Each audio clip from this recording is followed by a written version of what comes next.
आपल्या मुलीने सासरी राणीसारखं राहावं. आपली मुलगी सासरी मालकीन बनावी. पण दुसऱ्याची मुलगी मात्र आपल्या घरात येऊन मोलकरणीसारखी राबावी. दुसऱ्याची मुलगी आपल्या घरात येऊन गुलाम बनावी. ही भावना आजही समाजामध्ये इतकी प्रचंड प्रमाणात रूढ झालेली आहे की त्यावरती खरंच निर्णय का होत नाही, त्यामध्ये बदल का होत नाही. कितीतरी कुटुंब आजही समाजामध्ये असेच आहेत की आपल्या मुलीला सर्व काही मिळावं, आपली मुलगी सासरची मालकीण व्हावी, आपल्या मुलीचा नवरा आपल्या मुलीच्या मर्जीप्रमाणे वागावं, आपल्या मुलीला सोन्याने मडावं, आपल्या मुलीला दागदागिने, चांगला कपडा लत्ता, चांगलं लाईफस्टाईल तिने तिच्या मर्जीने जगावं. पण इतरत्र दुसऱ्याच्या घरातून आलेली ती त्याच आईवडिलांसाठी दुसऱ्याची मुलगी मात्र घरात फक्त मोलकरीण कामवाली बनून राहावी. तिने कसल्याही अपेक्षा करू नये, आपल्या मुलाने तिचं काहीही ऐकू नये, आपल्या मुलाने तिला अजिबात जीव लावू नये किंवा आपल्या मुलाने तिच्यासाठी काहीही जीवनात चांगलं असं करू नये. ती फक्त कोणीतरी आपल्या घरासाठी, कामासाठी किंवा शोभेची बाहुली म्हणून आपण ठेवली.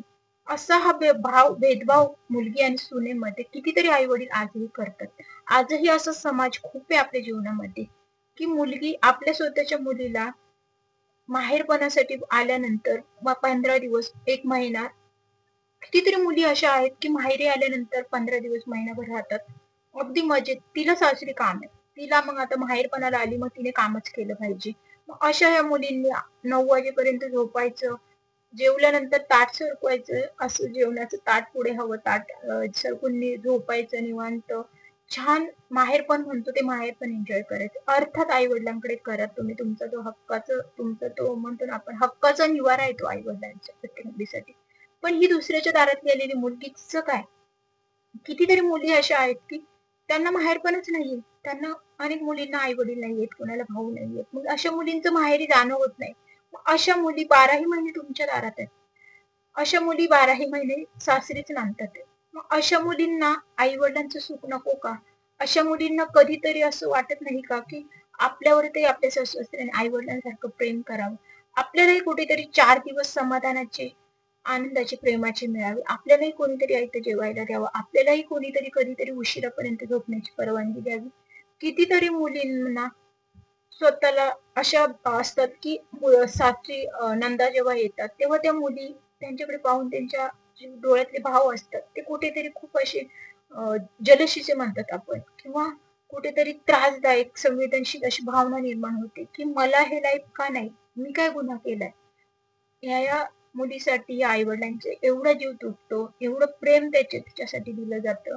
ही तर परख्याच्या दुसऱ्याच्या घरामध्ये जाते, दुसऱ्याच्या घराचा संसार करते, दुसऱ्याच्या घराला जीव लावते. मी तर यांना स्वतःला जीव लावते, मी या घराला सावरते, मी यांच्या मुलाला सांभाळते, यांच्या नातवंडांना सांभाळते, ह्यांना कमी जास्त या घराच्या ज्या काही गोष्टी आहेत त्या मी स्वतः करते आणि माझ्यासाठी यांच्यासाठी कधीच भावना निर्माण होत नाही. यांना मला कधीच जीव लावा असं वाटत नाही. अशा कितीतरी मुलींच्या मनात, सुनांच्या मनात हे प्रश्न उभे राहतात. लग्नानंतर आता अनेक मुली या विभक्त झाल्यात आणि या मुलींवरती खूप आरोप केले जातात. खूप म्हणजे खूप प्रचंड प्रमाणात आरोप केले जातात.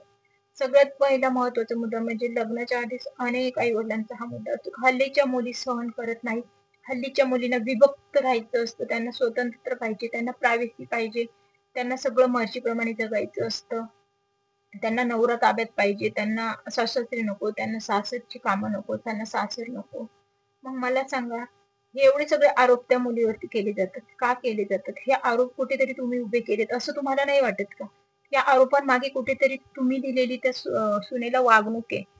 ती वागणूक म्हणजे पूर्वीपासून चालून आलेली ही प्रथा म्हणजे सासूरवास. मुलगी लग्न होऊन जेव्हा सासरी येते, तेव्हा सर्वप्रथम जेव्हा सून यायची बऱ्याचदा आई वडील सासूचं पहिला मुलाचं लग्न करताना आता मी किती दिवस करू, सून आणा. मग तिच्या दृष्टीने सून ही कशासाठी तर कामासाठी आणली जाते. तिलाही कोणीतरी त्याच भावनेने आणले म्हणून तिच्या मध्ये तीच भावना रुजू झाली. म्हणून ती पण हीच अपेक्षा करते की मुलगा मोठा झाला, मुलाचं लग्न केल्यानंतर सून आली, सून घेण्याची जबाबदारी घेऊन ती सगळ्या गोष्टी करेल. पण त्या मुलीला काय हवं याचा कधी कोणी विचार केलाय का?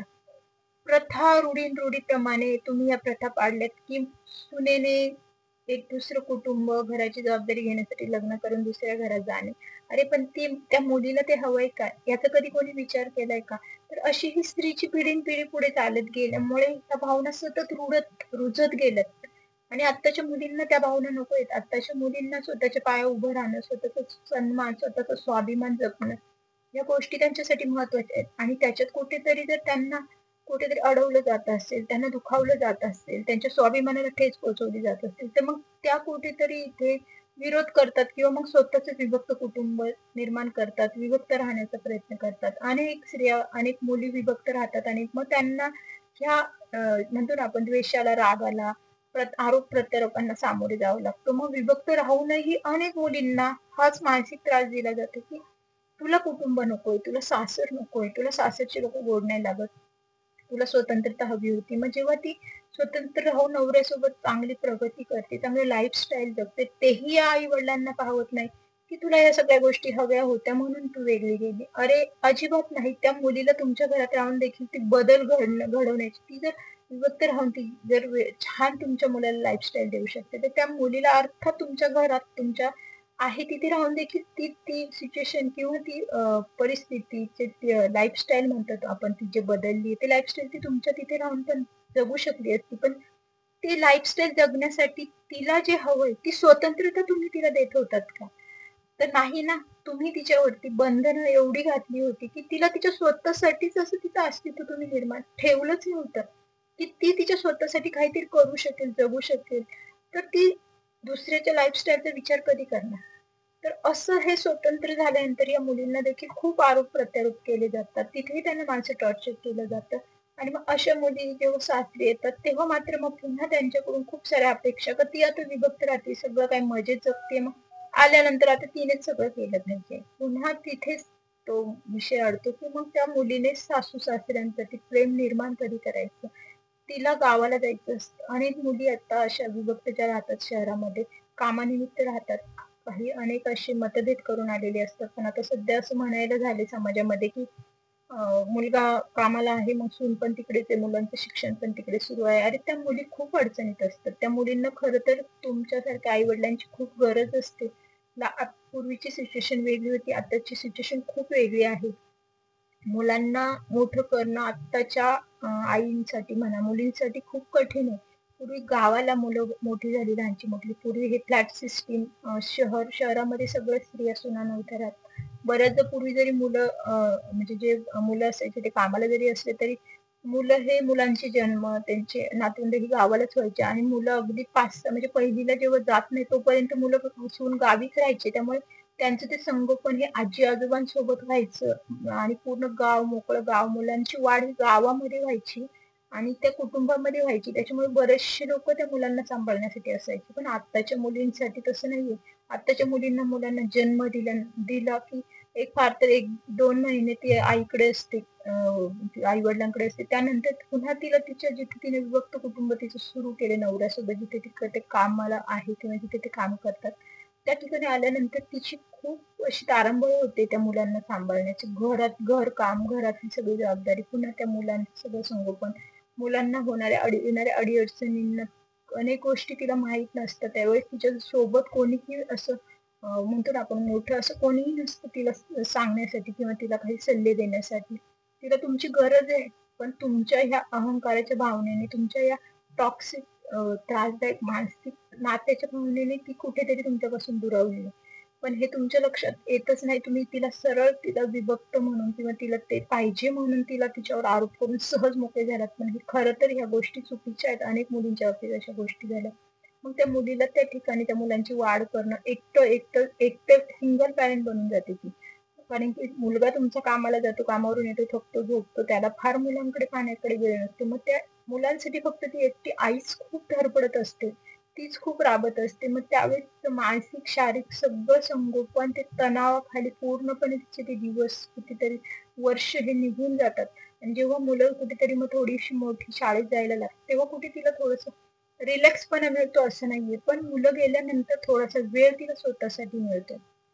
इतकंच काय ते तिचं लाईफस्टाईल असतं. पण तिच्यावरती खूप सारे आरोप तुम्ही करून तिला अगदी हे होतं की तिला काहीच तिथे काम नाहीये. ती अगदी मजेत तिथे तिचं हे लागतं. तर असं नाहीये. आणि मग अशा सिच्युएशनमध्ये कुठेतरी चेंज म्हणा या गोष्टींसाठी तिला गावाला जेव्हा ती येते तुमच्या मुलासोबत 2-4 दिवस जे काही तिला आनंदाने जगायचे असतात, त्यावेळेस ती गावाला आल्यानंतर तुम्ही पुन्हा तिच्याकडे अपेक्षांचा असा भंडार टाकता की तिकडे ती मजेत एकटीच राहते, ती इथे कधीच कामासाठी नसते. आम्ही इतर वेळेस करतो, तुम्ही तिकडे करता, तीही तिच्या घरी करते. हे तुमच्या लक्षात का येत नाहीये?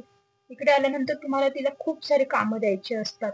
सगळी जबाबदारी मग आता आम्ही काहीच करणार नाही. आता तू 4 दिवस आली तर तूच सगळं काही करायचं. मला सांगा अशा मुली पुन्हा त्या जातील का? अशा ठिकाणी जातील का? इतर वेळेस तुम्ही रेग्युलर तुमच्या गोष्टी सर्व काही करता. मग सून आल्यानंतरच तुम्हाला तिच्याकडून सगळ्या गोष्टी करून घ्यायच्या आहे. मग तिचे 4 दिवस म्हणतो आराम नाही, पण 4 दिवस ते सगळ्यांसोबत चला मुलं आजूबाजूला आजी-आजोबांसोबत खेळतील, त्यांच्यापासून थोडं रिलॅक्सेशन तिला मिळेल.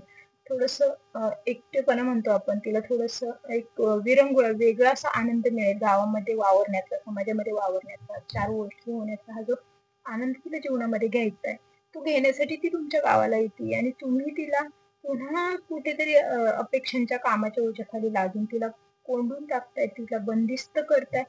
पुन्हा ती तुमच्या दारात येण्यासाठी टाळाटाळ करते. मग पुन्हा तिच्यावरती तुम्ही आरोप करताय की तिला सासर नको असतं, तिला सासरची लोक नको, तिला काम गोड लागत नाही. कितीतरी असे आरोप तिला करून पुन्हा मानसिक टॉर्चर करतात.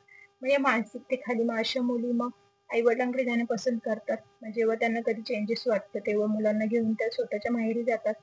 मग अशा माहेरी जाणाऱ्या मुली पुन्हा त्यांच्यावरती आरोपच होतात की तिला फक्त तिचं माहेर हवं, तिला आई वडीलच लागतात, तिला तिकडेच गोड लागतं, तिला सगळं तिकडेच करायचं असतं, तिकडचंच पाहायचं असतं. पण ती तिकडे गेल्यानंतर सुखी असते. तिचे आई वडील तिला 8-9 वाजेपर्यंत झोपायला देतात, आल्यानंतर आराम देतात, आयतं जेवण देतात, मुलांना त्यांचा सांभाळ करतात, लाड करतात तिच्या मुलांचे. तिच्यासाठी ते रिलॅक्स दिवस ती जगते. पुन्हा तिच्या आयुष्यामध्ये येऊन तिची जी काही धावपळ असते ती तिला करायचीच आहे. पण ती धावपळीतून ती 4 दिवस रिलॅक्स होण्यासाठी तिच्या आई वडिलांकडे जाते. तिला तिथे आराम मिळतो म्हणून ती पुन्हा पुन्हा तिथे जाते. पण हे तुम्ही समजून घेत नाही. तुमच्या अपेक्षा फक्त तिला सासर नको, तिला सासरची लोक नको, हे आरोप किती दिवस तुम्ही करणार आहात? कुठेतरी तुम्हालाही बदलायची गरज आहे. तुम्हालाही कुठेतरी तिला प्रेम द्यायची गरज आहे. या प्रेमाची भावनेची जशी आपली मुलगी आल्यानंतर आपल्या दारात आपल्या मुलीला आराम हवा असतो, तसं सूनही कुणाची तरी मुलगी समजून तिच्यावर प्रेम करायला शिका. पहा नक्कीच नात्यामध्ये बदल होईल.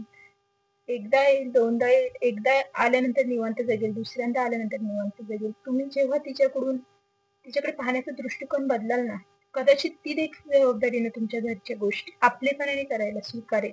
नक्कीच ती तिच्या नियोजनबद्ध डोक्याने का म्हणा, नियोजनबद्ध ती तुमच्या घरात प्लॅनिंग करू शकते, तुमच्या घरामध्ये बदल करू शकते. अनेक मुलींना सासरी बदल करायचे असतात. कुठचीच मुलगी अशी नसते की ती स्वार्थी असते. सून ही स्वार्थी कधीच नसते. तिला सासरच्यांसाठी करताना तिला आपण म्हणतो ना, तिच्या मनातही करण्याची भावना असते. पण तिला तितकं समोरून मिळत नाही. ते प्रेम किंवा आपलेपणाची भावना मिळत नाही. म्हणून कुठेतरी तिचा हात आखडता होतो असं मला वाटतं. कारण की भावना खूप असतात. अगदी पैसा असो, फायनान्शियल असो, कर्तृत्व असो, कोणत्याही गोष्टी असो, त्या करायच्यात हे तिला माहिती असतं. ते करणं गरजेचं आहे. पण तितक्या पात्रचे ते लोक नाहीत. ही एक भावना तिच्या मनामध्ये तुम्ही रुजवली. तुम्ही त्या पात्रतेने वागत नाही तिच्याशी. म्हणून कदाचित ती कुठेतरी हाताखडता घेते. मग ही कटुता तिच्या मनामधली काढणं हे देखील कुठेतरी तुमचं कर्तव्य आहे. ते कर्तव्य म्हणजे तुम्हाला काय द्यायचंय तिला, तिची अपेक्षा काय, तुमच्याकडून आपलेपणाची, प्रेमाची, सन्मानाची, आदराची एवढीच तिची ह्या गोष्टी विकत आणायच्या आहे का तुम्हाला? अजिबात नाही. ज्या तुम्ही तुमच्या मुलीच्या बाबतीत देता त्याच गोष्टी तुम्हाला तुमच्या सोन्याच्या बाबतीत करायच्या आहे. त्या गोष्टी करायला लागल्या तर तुमच्यासारखे जगातले सुखी कोणीच नसेल.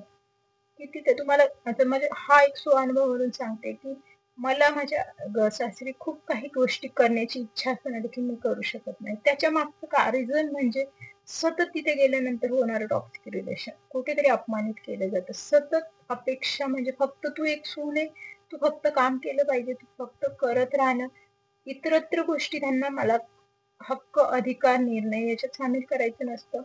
फक्त सतत लादण्याच्या गोष्टी म्हणजे येऊन तू घरात काम करायचं बस, एवढीच एक भावना त्यांची असते. मग इच्छा नसते. अशा गोष्टींसाठी इच्छा होत नाही. मी टाळते, मी जाणं टाळते. अर्थात मला हे आरोप होत नाही की मी माहेरी जाते, कारण की मला माहेरी जायला कोणी नाहीये. आईच असते.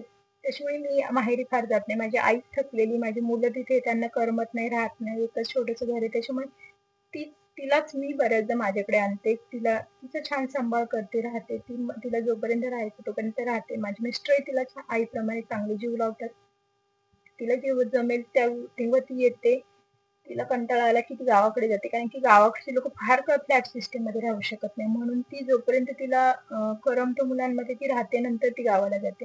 तिथेही माझ्यावरती आरोप केले जातात, आईला सांभाळते नाहीये, मला तिला मुलगा नाहीये, मला भाऊ नाहीये, माझ्या आईला सांभाळणं माझं कर्तव्य आहे. अर्थात तुमच्या मुलालाही तुम्हाला सांभाळणं कर्तव्य आहे, पण तुमचा आता अहंकार इथे अडकलाय, तुम्ही स्वतः कमावते आहात, तुम्ही स्वतः म्हणजे इतरांवर डिपेंड नाही, मुलावर डिपेंड नाहीये, म्हणून तुमचा अहंकार असा आहे की तुमच्या मुलाने देखील, सुनेने देखील तुमच्या मर्जीप्रमाणे वागावं.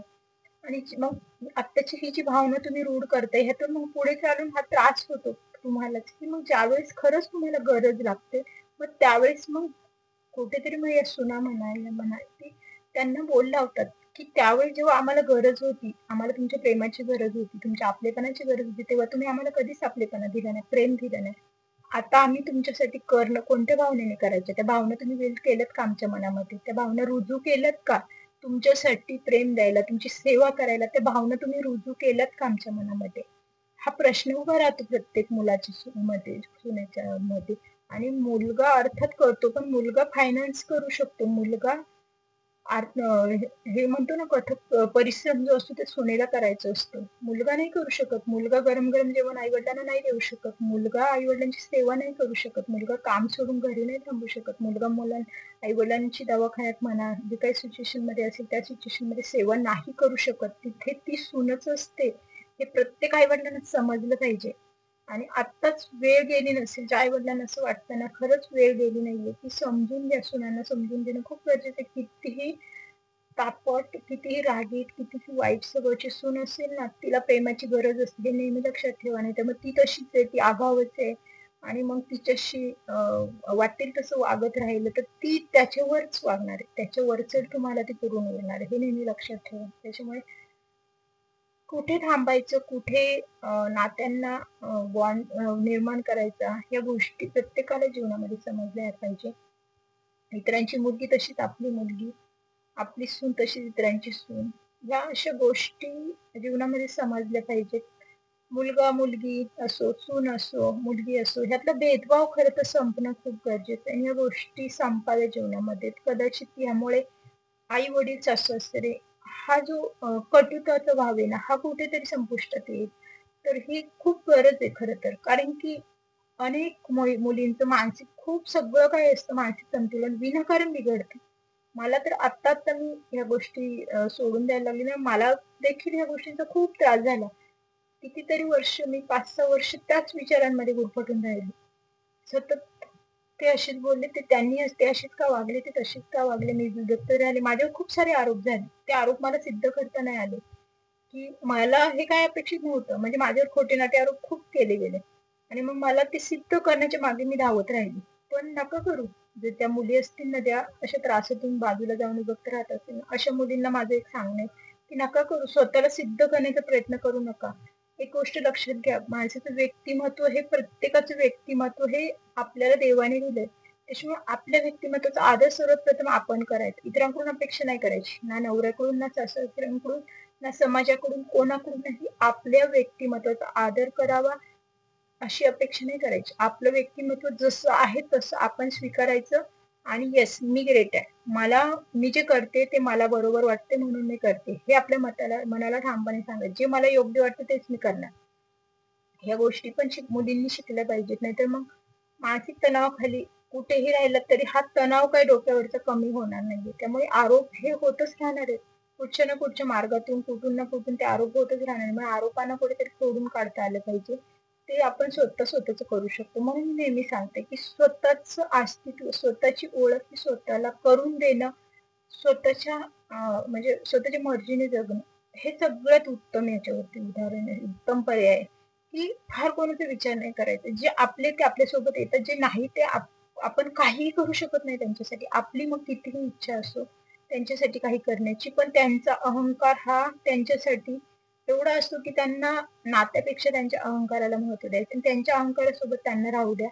आपण तिथे जोडायला जाऊ नका. आपण आपलं महत्त्व कमी करायला जायचं नाही. जिथे आपल्याला महत्त्व नाही तिथे जायचं नाही. आजच्या व्हिडिओमध्ये एवढंच. व्हिडिओ आवडला असेल तर व्हिडिओला लाईक करा, चॅनलला नवीन असेल तर चॅनलला सबस्क्राईब करा. भेटूया पुन्हा तशा नात्यांच्या गुंत्यासोबत, सामाजिक कोणत्या असा एखादा नवीन विषय घेऊन. तोपर्यंत धन्यवाद.